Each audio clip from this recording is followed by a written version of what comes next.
Hey guys, welcome back to the channel. My name is Tosh Customs and today we'll be taking a look at a figure that I'm very excited to review and reveal, which is my custom Marvel Legends Commando Cable, as I'm calling him. This has been Cable's a character that I haven't done in, I think, almost 3 years now. The last time I worked on a Cable was like a very classic 90s blue and yellow, sort of golden age, blue team X-Men Cable. And since then, I just haven't revisited the figure, or the character, I should say. And so I was sitting there scrolling through my page and going, what should I make next? Is there anything I should revisit? And I ran across that Cable post and I was like, holy cow, it's been a really long time since I've worked, one, on anything X-Men related, really, and then two, specifically on a Cable figure. And I love tactical. I love the pouches, I love gun mags, I love functionality. And so it was just really surprising to me that I hadn't really ventured back to this character in such a long time. And so it felt very appropriate to work on Cable here. So, like I said, this is Commando Cable, as I'm choosing to call him.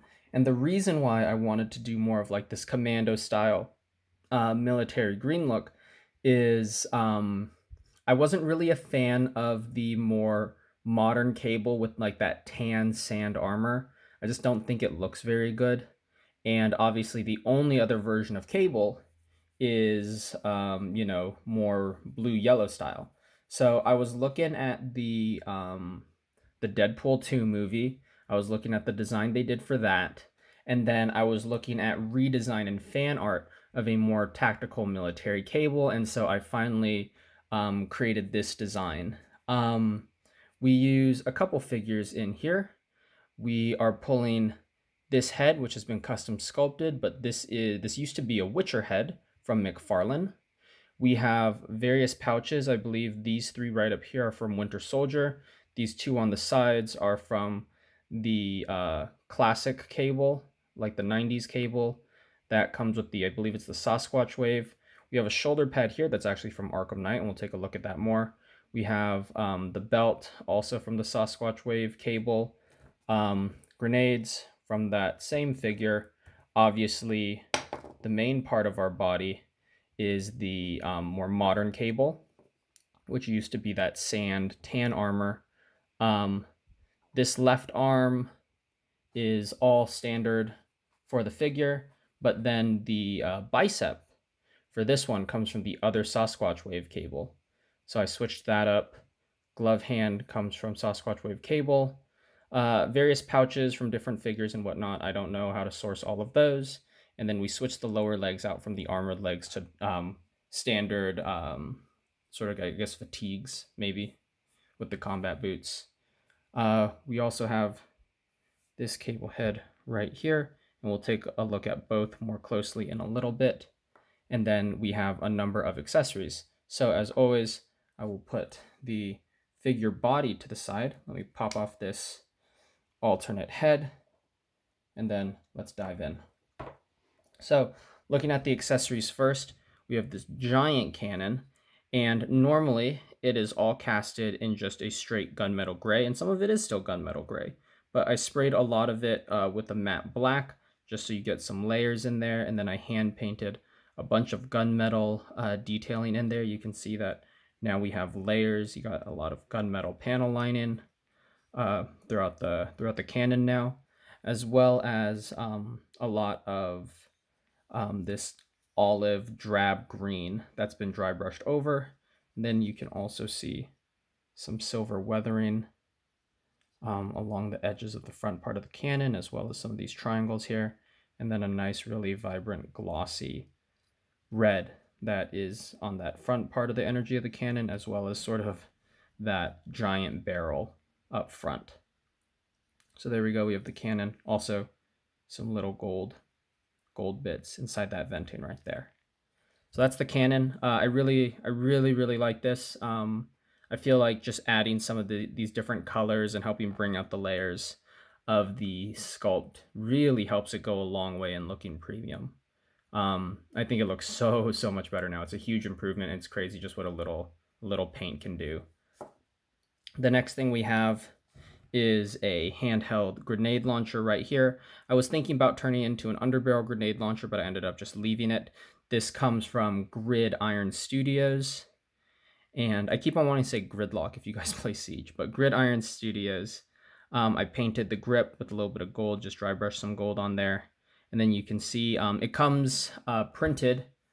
I believe it's a resin printer, and it comes printed in just a flat black. And so then what I've done is I've put gloss into some of those deeper divots just to help accentuate that shadow. And then we have gunmetal and silver chrome dry brushing over the top. So I think that turned out really, really nice. We also have this shotgun with more of this, this angled grip, older style shotgun, not a pistol grip shotgun. And this is also from Gridiron. Once again, came in black. The loading, that tube for all the shells, painted that in a chrome silver and then weathered it down with a black wash, as well as you can see some gunmetal dry brushing throughout just to bring out the details around that the heat shield, and you can see some gloss black in the portholes of that heat shield as well. And there you can see that Gridiron Studios logo. I wish I was sponsored by them. They should sponsor me. That'd be so cool. I get a couple accessories and I just use their guns for every build. I'd be down. Gridiron, hit me up if you watch this video. We have the shotgun shells here, some nice gold at the bottom and some nice gold at the top as well, and then some glossy red around the rest of the casing right there. Finally, probably my favorite gun is this custom pistol that I made. Cable always has wacky guns, and so, the shotgun and the grenade launcher very much for that commando tactical feel. The giant energy cannon, once again, for more of that future Cable feel. And so then I decided to make this custom, almost post-apocalyptic pistol for him as well. I sculpted a wrap up at the front around the barrel just to sort of mimic those cloth suppressors where you're just, wrapping it over the barrel. And then I also put a little extra wrap between the barrel and the main body of this pistol, just to sort of accentuate the detail and also make it look like it's a little bit more worn out. Maybe he's using this to help his second-hand grip. Maybe he's gripping up front, since this is a little bit of a longer, larger pistol. So this is a kit bash of several different parts.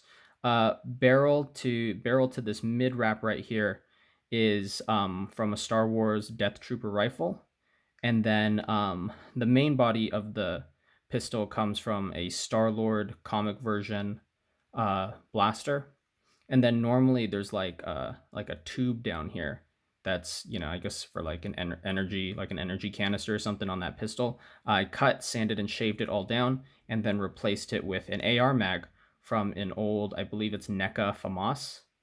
So we have that. Everything's been done in a black wash, and then it's been hit with obviously some gloss red detailing, some gloss black at the front of the barrel right there. Some nice sandy, sort of old sandy brown paint for the barrels, and then some little bits of gold and dry brushed silver and gunmetal for the rest of the body. And so I imagine this to be some really, really heavy, powerful pistol right here. I imagine it's firing real ammo, but then it's using some kind of energy capacitor to increase like the velocity of the weapon. So who knows how it works? It's sci-fi, but I wanted to sort of mix that futuristic energy technology with something that's using a little bit more conventional ammo. So came up with this pistol right here.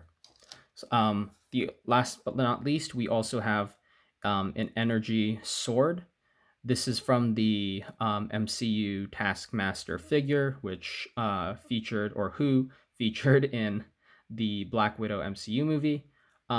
Painted a little orange at the base of the sword right there, weathered it out with some black wash and then some silver dry brush. And then same thing can be said for the blade. I actually repainted this blade orange. It's significantly more vibrant, and as you can see, more metallic and glossy compared to the original orange printing on the blade. And the rest of it you can see has been done in a black wash as well as some more silver dry brushing. So that was just to bring out the detail and make it also feel a little bit more weathered. So I imagine that this is, this is a full metal sword, and then there's some sort of energy beam that's being, it's like almost superheating the edge of the blade right there. So there we go. Put that to the side. Let's talk about our two heads. My first and my favorite is this Commando Head for Cable. We've seen Cable with a bearded look, before, not necessarily just like a 5 o'clock shadow. And so I wanted to bring more of that bearded look back. I wanted him to feel a lot like a worn, tired veteran. And I was inspired a little bit by Metal Gear Solid Snake when I was thinking about this design. Obviously, we're using the Witcher head, and you can definitely see Geralt a little bit in there. But his whole long hair piece, it's a separate piece from McFarlane, so I just peeled it off. And then what I did was I sculpted all the hair around the ear and around the back first. So I sculpted all that hair being sort of combed down and being brushed around the ear. And then I sculpted a bandana. And then finally I sculpted the top of the hair, as you can see right there. And so there's some nice black, grays, and whites in there to just help bring out that detail. And then same thing can be said for the eyebrows. And then for the left eye, since there's a scar there, I filled that in with metal, so it's almost like there's some kind of synthetic skin. Or as you know, he has a virus that's slowly turning him into metal. So you got that metal under the skin there, as well as that really bright orange, yellow, white eye. Right there's a good, you can see that fade between the orange, the white, and the yellow in the eye there, as well as a very nice piercing blue eye with that black pupil on the other side. The bandana is done in a gloss black with then just a little bit of a black gray dry brush. So you get some nice contrast against the hair, but I didn't want to make it like a bright color or anything like that. I feel like this is nice and subdued and perfect for Cable's look. So we have that. This head, if we bring in the other one, you'll notice is kind of undersized compared to the Marvel Legends one. Marvel Legends sometimes tend to run big heads. They've definitely gotten a little bit better with that. But I definitely like the fact that this is slightly undersized as well, because it gives the figure a little bit more of a Gears of War look. You know how Gears of War, those guys are just huge and bulky with these little tiny heads. This is not as exaggeratedly small, but definitely a little bit smaller to help make those shoulders look much wider. Coming to this other Cable head, obviously been fully repainted as well. Got a nice 5 o'clock shadow with that gray in there, as well as you can see that his hair is sort of fading from black and brown into more of that silver and white. Same paint application with the grays and the whites in the hair for this head. Painted out that scarring a little bit, and then I faded it with some skin tone just because I didn't want it to look like these really thick red lines running across his face. And so you just sort of get that undertone of red around the scars around that right eye. And then on the left eye, everything's been hit with a black wash and then some new chrome silver over it. So there we go. With all those accessories aside, let's pull out the main figure body again, and let's punch into the details. I'm going to put on this head because it's my favorite. It's just fitted with some hot glue, and so it's a nice little plug and play. So there we go. Looking really, really good. And as you can see, the head is just a little smaller, and I'll put the other Marvel Legends head on in a bit. But let's take a look for now. So I'm gonna scoot my camera up a little bit.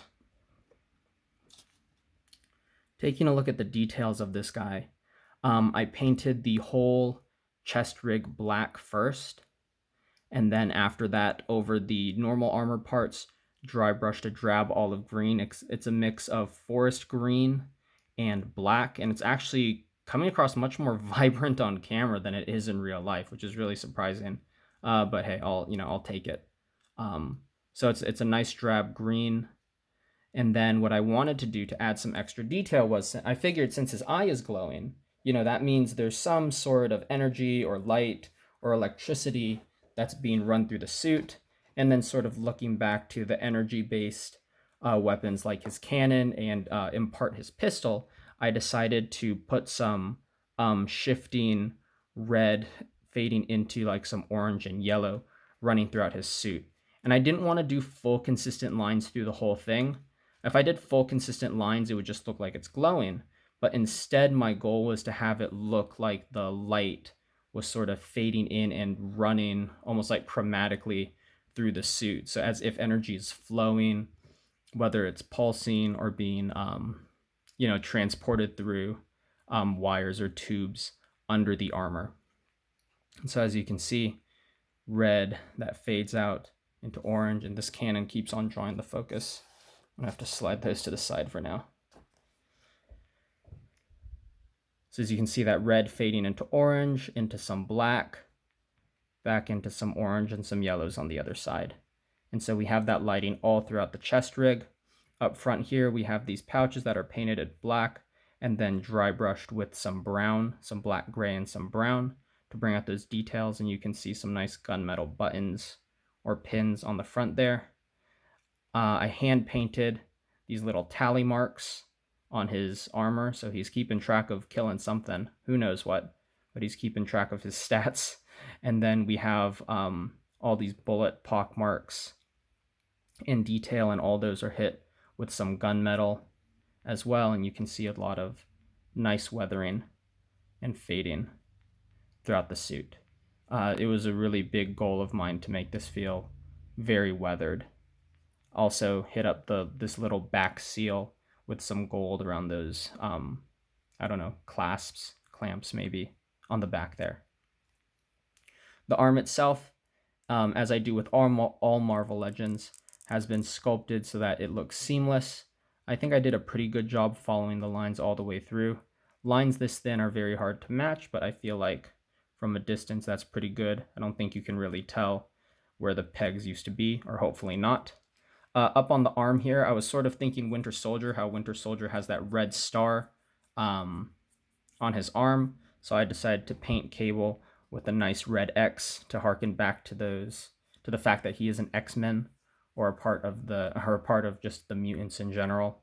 I didn't want to leave him fully without any recognizable features in terms of being a mutant, and so I thought the X there was really appropriate. I was originally thinking about putting an X on the belt, but I liked how this looked as is with that red dot and then that gunmetal, so I decided to just leave that alone. I didn't want to resculpt that. And I felt that in some ways having a big giant X clasp on his belt was almost a little bit too on the nose, so I decided to opt out and away from that. The arm has been completely blackwashed and then painted over with some gunmetal and then dry brushed with some silver, so you can definitely see, like, from the inner arm, it's a little bit more deeper gunmetal, and then as you move up to the outer part of the arm, you get a little bit more chrome silver. And that was just to look at the wear and the tear, or even where the grime would build up. So I wanted to make the outer side of the arm a little bit punchier. I sculpted a little bit of a glove cuff at the end of his wrist right here, which comes into his black painted glove on the hand. Gunmetal and then some silver dry brushing over the knuckles in this armor plate, and some nice little gunmetal detail in those buttons on the wrist. Coming to the other arm, we have this Arkham Knight shoulder plate that I've repainted and repurposed. You can see some nice gunmetal details right there at the top of the shoulder pad, some nice glossy red in those two little arrows inside what used to be the A's, and then the rest is once again painted with that forest olive drab green, as well as detailed and weathered with some gunmetal dry brushing. The arm has been sculpted up at the top into a t-shirt sleeve. I didn't like the tank top look. It kind of made no sense because he had a shirt under here, but then he didn't sort of have a shirt sleeve here, so it was like he was wearing a tank top, I guess. But like even at the top of the neck, there was no sign of a shirt. And so it's just weird. Like if you look at the original figure, it almost feels like he just has cloth around his waist and nowhere else. And so I decided to continue that through, so it looks more like he's wearing a military t-shirt or something like that under his armor. So repainted the shoulder in black and then sculpted that new t-shirt section right there. The arm has been repainted and obviously sealed up so that it's seamless. And I think this arm turned out really, really well in terms of both that paint application and that sculpt. I honestly think it's probably some of the best work I've done, especially having to, in case you're wondering, the peg is like right there. And so I actually had to match the curve of the musculature as I was sculpting it so that it would look like that forearm muscle would follow seamlessly through. So feel very, very proud of that. Coming to the hand here, we have another sculpted glove end as well as his trigger finger hand on this side. I don't have any alternate hands for this guy. I would have loved it, but figure at this scale, Marvel, or Hasbro, I should say, hasn't just made any really alternate hands for Cable, so I'm stuck with what I got. Coming down to the belt, most of it is the same belt as what you get from that default Sasquatch wave Cable, but obviously everything's been repainted in more of that olive green. Got some nice bright gold for those grenades on his belt. And as you can see throughout, these nice little gunmetal clips are on the straps of these pouches. Before I miss it though, I should look at this little extra ab armor plate and that zipper that's running down the front of the suit there. I just didn't like having the chest rig end just right on the top of the chest. I wanted it to flow down more, and I wanted it to feel like a plate carrier.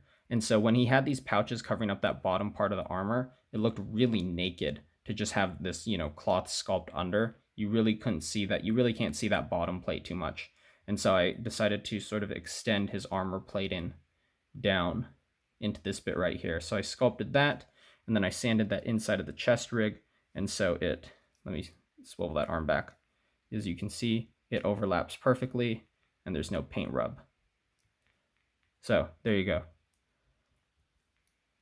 Coming down from here, I sculpted some straps that run from the belt down to his thigh pouches.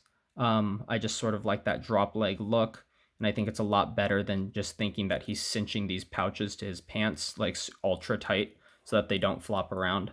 So having these drop leg harnesses, I think makes a lot more sense in terms of like just conventional ways to connect pouches to the rest of your gear, to the rest of your rig. So I sculpted and textured these, so we have this nice sort of hash pattern that's running throughout, and that's been washed with a brown and then dry brushed over with more of that olive green. We have two little gold energy tubes here. I don't know what these are supposed to be. They're sci-fi something. Maybe they're shots of adrenaline. Who knows? He's got a stun grenade, and then two more pouches right here. Once again, you can see that brown and that green, as well as some nice gunmetal detailing, little gunmetal button pins at the bottom of those pouches. Flipping to the other side, he's got two more pouches, gunmetal buttons, little gunmetal pins at the bottom there. And then these pants here, they were originally, I think, already a sandy brown, but I repainted them. I completely repainted them because they looked too plastic. And so instead, I mixed yellow, brown, it was yellow, brown, white, and then some light skin tone together to get this sandy texture. And then after that, I also dry brushed some brown over the surface so that we had some dirt detailing all throughout the pants. So you can see those there, as well as some more of those little gunmetal pocket clasps. Coming down to the knee pads here, I never understood why Marvel sculpted in like a full like knee pad section, but never really painted it out. And so I decided to give him really full like slip up knee pads up here on the sides. I know that some would argue that like around the knee pad and stuff should be the normal like sand colored cloth, but he's got these giant, whatever these are, these giant straps, these giant sort of cutoffs on either side of those pads, which convinces me that this is supposed to be one whole cohesive piece, because otherwise these giant straps aren't connected to that knee pad at all. So making them a whole slip-on knee pad is the only way that construction really works. So once again, everything's been sculpted seamlessly. The pins actually run right in between the large band and then that lower tuck down section, and you can kind of see the sculpting in there, but I mean, from a distance and from the side, you really can't tell it's been sculpted. It just looks seamless. And then finally coming down to the boots have been painted in a semi-gloss black, so as you can see, you're definitely getting a little bit of shine in there. If the camera will focus. There we go. Getting some nice shine in there. Dry brushed over it with a little bit of black gray to bring out those details. Picked it out in some nice gunmetal, as well as we have some nice dirt weathering around the bottoms of those boots there. Also, knee pads are done in the same olive drab green and then dry brushed over with some silver application. So this is the Commando cable, and I'll lift up my camera once again. I am super happy with this guy. I think he just looks like a real killer, honestly. He's big, he's bulky, he's got the muscle, he's got the armor. Originally, I was actually not even thinking about having the shoulder plate there, but I realized that he looked kind of naked without it. So I think that shoulder plate adds, or sort of helps balance out the asymmetry of the character. So now, let's gear him up. I think I want him with give him the shotgun in one hand, and then maybe the sword in the other. So let's squeeze that shotgun into his hand, just like so. Then I'll have him bend his arm up like that.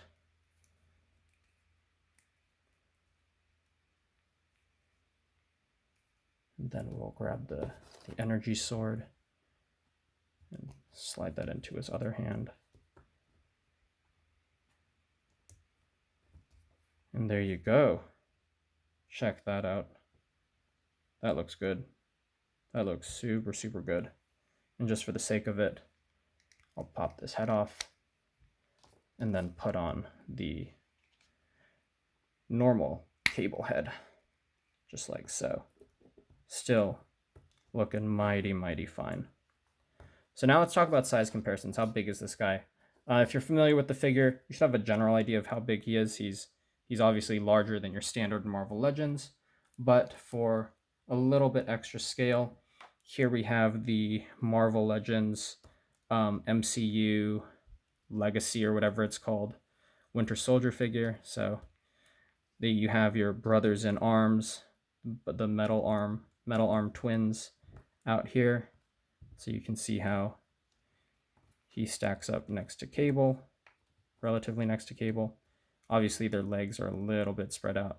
You get the idea. Significantly smaller. And then I also have my Marvel Legends Deadpool. This was one of my first customs ever as a classic team up. And you can see still a bit smaller than Cable is. So definitely a pretty bulky figure right there. And I love his height, I love his musculature, I love his build. So removing these two, pulling those back, I will also pull out my custom Mezco Inquisitor, favorite part of my collection, or one of my favorite parts.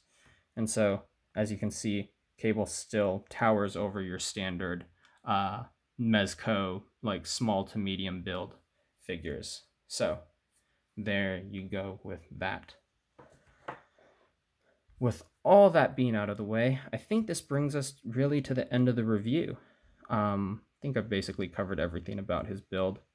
Really fun to sculpt and fun to make. This guy was just a passion project for me.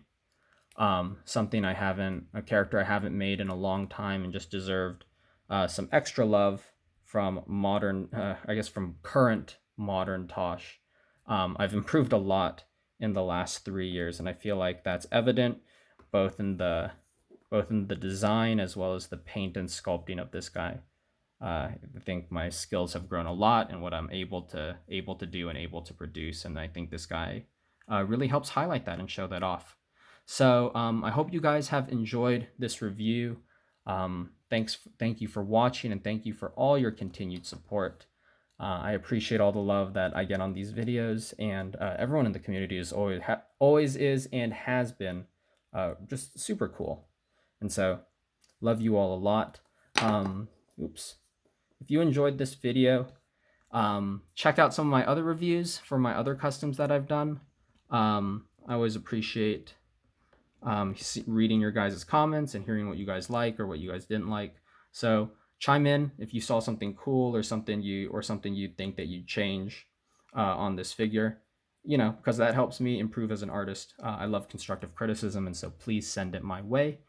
And while you're doing that, if you'd be interested, please also subscribe to the channel and follow me on Instagram. Instagram is my main platform, and so you'll definitely hear and see a lot more of me there.